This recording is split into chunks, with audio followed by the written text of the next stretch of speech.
Fala galera, beleza? Eu me chamo Marlene, estou aqui para mais um vídeo do canal Vasco Meu Mundo aí para você. Antes de mais nada, eu quero estar pedindo para você que não é inscrito no nosso canal, tacar o dedão no botãozinho vermelho aí embaixo, inscreva-se, vem fazer parte da família Vasco Meu Mundo e ficar sempre por dentro das notícias do nosso gigante da colina, ou pela minha voz ou pela voz da Nádia, duas vozes femininas aqui falando de futebol. E falando do nosso clube do coração, Clube de Regatas Vasco da Gama para você. Então vamos direto ao ponto, vamos ao que interessa, falar do Vasco. Quem lembra do Rafael Galhardo, lateral direito que jogou pelo Vasco, foi emprestado para o Grêmio, mas retornou para o Vasco. O Rafael Galhardo entrou com uma liminar pedindo rescisão indireta com o Cruz Maltino em agosto, só que a sentença foi negada e só em segunda instância, em setembro, que o pedido do jogador foi aceito, sendo assim tarde demais para ele acertar com o time Marítimo, né, de Portugal.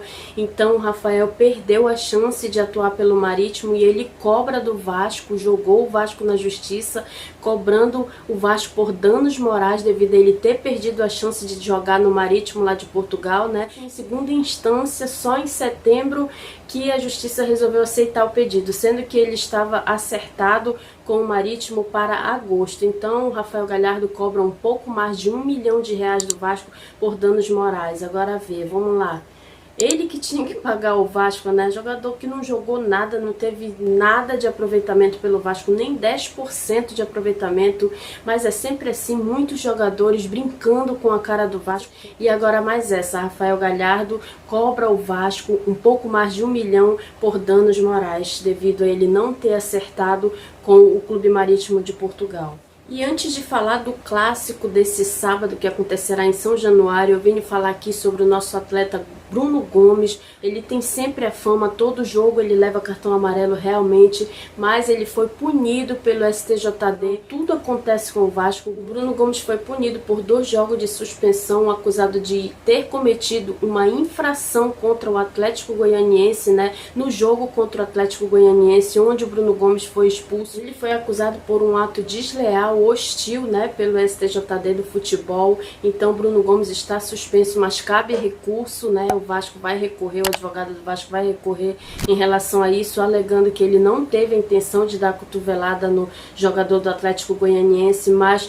no momento o Bruno Gomes está suspenso por 2 jogos aí. Então vamos falar de clássico Vasco e Flamengo, que acontecerá na tarde desse sábado em São Januário às 17 horas. Já tem bandeira de torcida organizada virada de cabeça para baixo em protesto lá em São Januário, mostrando que o ambiente não tá muito legal no Vasco, e o Vasco enfrenta o seu maior rival em São Januário de portões fechados, né? Porque provavelmente se tivesse torcida não seria lá no nosso Caldeirão o jogo, mas o jogo será em São Januário às 17 horas, Vasco e Flamengo pela 15ª rodada do Campeonato Brasileiro. Vasco que vem de 2 derrotas aí nos últimos jogos, né? Então vai ser mais um jogo difícil, mas eu vejo no meu ver assim que clássico é clássico. A gente ocupa a 10ª colocação com 18 pontos, mesmo tendo um jogo a menos, a torcida não vem se agradando do que anda vendo nos jogos do Vasco, jogadores sem raça, sem vontade, e isso acarretou na demissão do Ramon Menezes, né, que agora é ex-técnico do Vasco da Gama. Nós seremos comandados pelo técnico interino, o técnico do Sub-20, Alexandre Gracelli. Ele veio testando o treino com 3 zagueiros, colocando o Wehrle para jogar, e a torcida não se agradou dessa notícia. O Wehrle como titular, será? Fica essa interrogação aí. Eu espero sinceramente que não, que ele venha mesmo com 2 zagueiros, porque 3 zagueiros, ele não teve tempo de treinar direito o clube, só foi um treino antes da partida, e tem torcedores dizendo que se o Wehrle entrar, o Vasco vai ficar mais perdido ainda. Então eu espero que ele não venha com essa de 3 zagueiros. Os desfalques do Vasco são o Ricardo Graça, o Bruno Gomes, né, que foi suspenso aí pela expulsão contra o Atlético Goianiense, e o Juninho, que continua em tratamento de lesão. Mas temos, por outro lado, a volta de Andrei e Martim Benítez, que cumpriram suspensão, né, no jogo contra o Bahia. Eles não jogaram. Estão à disposição do técnico do interino Alexandre Gracelli para esse jogo, e com certeza serão titulares Andrei e Benítez. Então Vamos torcer, né, para que ele não invente nada, para que ele venha com uma escalação boa, para que a gente possa fazer um jogo diferente, um jogo bonito, que algumas partidas a gente não vem vendo. A provável escalação até o fechamento desse vídeo veio também com novidade. O Neto Borges foi deslocado para o meio de campo, então a gente não tem assim a certeza da escalação real do Vasco para esse clássico. A provável escalação até o momento é Fernando Miguel, Iago Pikachu. Sim, o Iago Pikachu continua na titularidade, uma coisa que eu não entendo também. Miranda, Henrique, outro que continua na titularidade.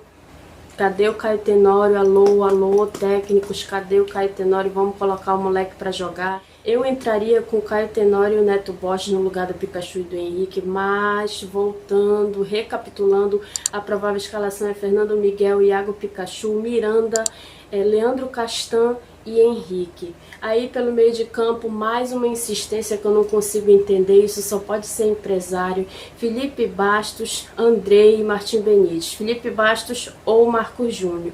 E no nosso ataque, Germancano, Thales Magno e Vinícius. Mas tem um porém aí, se ele entrar com 3 zagueiros, se o Wesley jogar, o Vinícius provavelmente não irá jogar. Então o ataque ficará só Thales e Germancano. Então vamos torcer para que o melhor seja feito, para que ele não faça nenhuma invenção, não invente, escalhe o time direito nesse clássico, que vai valer muito, muito, muito pro Vasco, porque a gente precisa subir mais na tabela, né? A gente que ocupa a 10ª colocação, como eu falei anteriormente. O árbitro da partida será o Flávio Rodrigues de Souza. Olho nesses árbitros aí contra o Vasco. E o jogo será transmitido pelo Premier para todo o Brasil, então fique ligadinho às 17 horas, se você tiver coração para assistir mais um jogo aí do Vasco. O meu muito obrigada para você que ficou comigo até o final. Deixa seu like, compartilha esse vídeo, siga a gente nas redes sociais, @VascoMeuMundo. A gente está sempre lá no Instagram, colocando novidades do nosso gigante para você, beleza? Fica o meu beijo, ótimo final de semana para você e para sua família. Fiquem com Deus e isso aqui é Vasco, tudo pelo Vasco. A crise passa e o Vasco fica, beleza, galera? Beijo e até o próximo vídeo.